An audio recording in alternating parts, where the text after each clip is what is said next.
டெய்லியும் பைபிள் வாசிக்க முடியாதவங்க இதை கேட்டு பயன்பெறுங்க ஃப்ரெண்ட்ஸ்.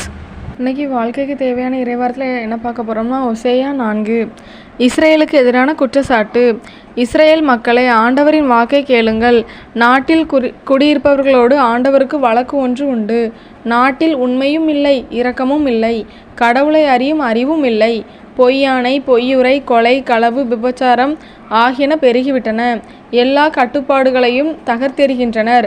இரத்த பழிமேல் இரத்த பழி குவிகின்றது. ஆதலால் நாடு புலம்புகின்றது. அதில் குடியிருப்பன எல்லாம் நலிந்து போகின்றன. காட்டு விலங்குகளும் வானத்து பறவைகளும் கடல்வாழ் மீன்களும் கூட அழிந்து போகின்றன. ஆயினும் எவனும் வழக்காட வேண்டாம், எவனும் குற்றம் சாட்ட வேண்டாம். உன் மக்கள் குருவோடு வழக்காடுகிறவர்களை போலிருக்கிறார்கள். பகலிலேயே நீ இடறி விழுவாய், இரவிலேயே இறைவாக்கினனும் உன்னோடு இடறி விழுவான். உன் தாயை நான் அழித்து விடுவேன்.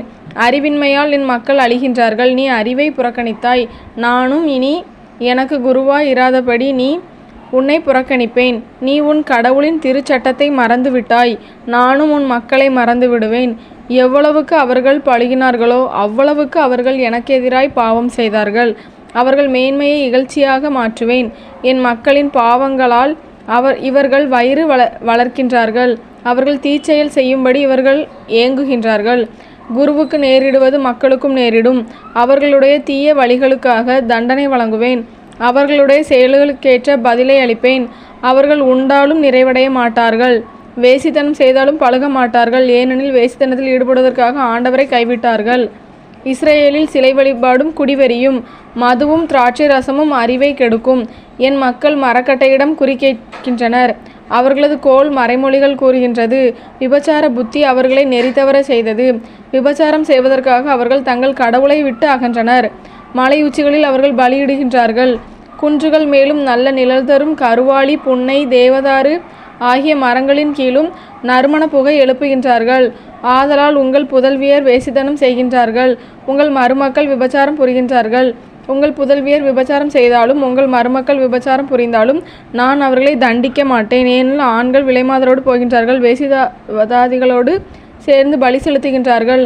அறிவற்ற மக்கள் அழிந்து போவார்கள். யூதாவுக்கு எச்சரிக்கை. இஸ்ரேல், நீ வேசித்தனம் புரிந்தாலும் யூதா நாடாகிலும் குற்றமற்றதாய் இருக்கட்டும். கில்காலுக்குள் நுழையாதீர்கள், பெத்வேனுக்கு போகாதீர்கள். ஆண்டவர் மேல் ஆணை என்று ஆணையிடாதீர்கள். கட்டுக்கடங்காத இளம் பசுவை போல இஸ்ரேல் மக்கள் பிடிவாதமாய் இருக்கின்றார்கள். ஆண்டவர் அவர்களை பரந்த புல்வெளியில் ஆட்டுக்குட்டியை போல் மேய்க்க முடியுமா? எப்ராஹிம் சிலைகளோடு சேர்ந்து கொண்டான், அவனை விட்டுவிடு. குடிவெறியர் கூட்டமாகி அவர்கள் வேசித்தனத்தில் ஆழ்ந்திருக்கின்றார்கள்.